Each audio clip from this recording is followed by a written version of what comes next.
भिरिया रोड भरपासे में आवाज़ टीवी के सॾ ते सकाफ़ती रंग निखरी पिया। शबीर उजण ऐं सैयद रुस्तम अली शाह की मेज़बानी हेठ तकरीब कोठाई वई। रिपोर्ट कर रहा है मजीद किरियो। भिरिया रोड भरपासे में भी सकाफ़ती रंग निखरी पिया। गुलाम शबीर उजण ऐं सैयद रुस्तम अली शाह की मेज़बानी हेठ सकाफ़ती प्रोग्राम करायो वियो। सकाफ़ती प्रोग्राम में साहिती परगणे जी मशहूर सुगड़न उस्ताद मोहम्मद हसन हकड़ो, उस्ताद मोहम्मद बख्श सहतो, अबुल परियो, अमीर बख्शर, खलीफ़ो सोलंगी, गुलाम हैदर ऐं ॿियनि डोर बेत ऐं गुजारतूं ॿुधाए वाह वाह कराए छॾी। जॾहिं त सकाफ़ती प्रोग्राम में सिंध जे नाले वारे फ़नकार बख्तावर सिंधू क़ौमी गीत ॿुधाए पिणु वाह वाह कराए छॾी। उन सिलसिले में फ़नकारनि सुगड़न आवाज़ टीवी सां ॻाल्हाईंदे चयो त हिन साल बि तमामु इन ॾिहाड़े खे ॼण असां ईद खां वधि ईद जो ॾींहुं सम्झंदा आहियूं।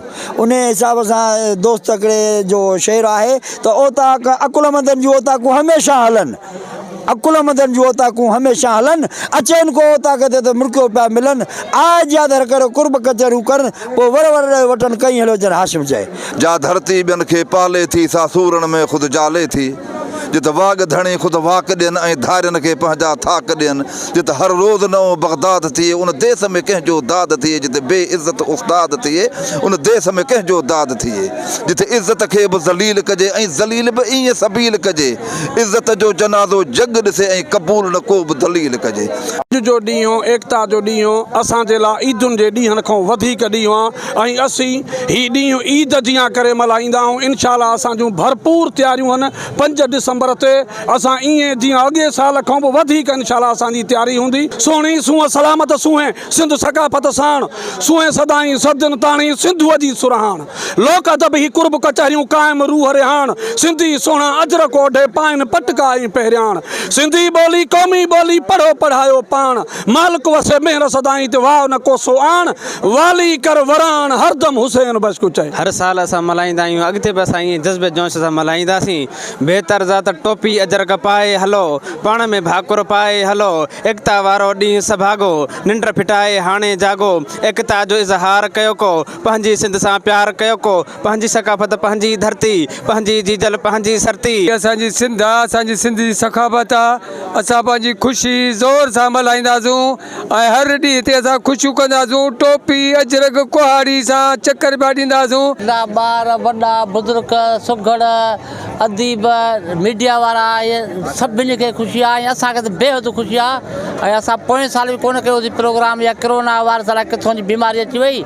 ऐं हिन साल जीअं ई एकता जो ॾियारी जो ऐलान कयो वियो आहे त असांखे बेहदि ख़ुशी थी आहे ऐं असां इंशाअल्लाह भरपूर कोशिशि कई आहे ऐं आइंदा बि इंशाअल्लाह हिन खां वधीक कोशिशि कंदासीं।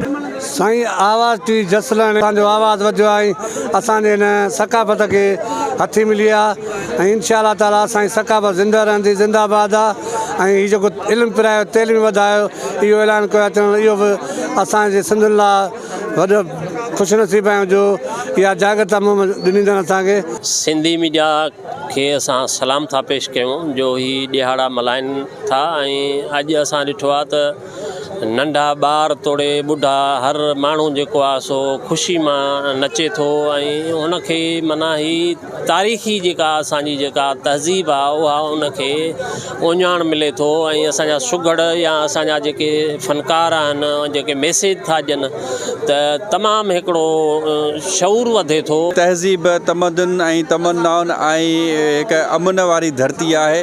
आवाज़ चैनल जी सथ खे मां सलाम पेश कयां थो ऐं मुबारकबाद ॾियां थो जिन ही बहितरीन प्रोग्राम रखे असां सिंध जे जज़्बनि ऐं खे जाॻाए छॾियो आहे। जाग भिटाई घोट तोखे सिंधड़ी थी सॾड़ा करे, मरन पियूं मार वियूं हित काबू आहिनि कोट, अच त तुंहिंजे ओट ऐं ॾाढनि खे ॾारे विझां। जॾहिं त सिंध जो मशहूर साद बांसुरीअ ते अलगोज़े नवाज़ गुलाम मोहम्मद चांडियो पिणु सुर विखेरे वाह वाह कराए छॾी।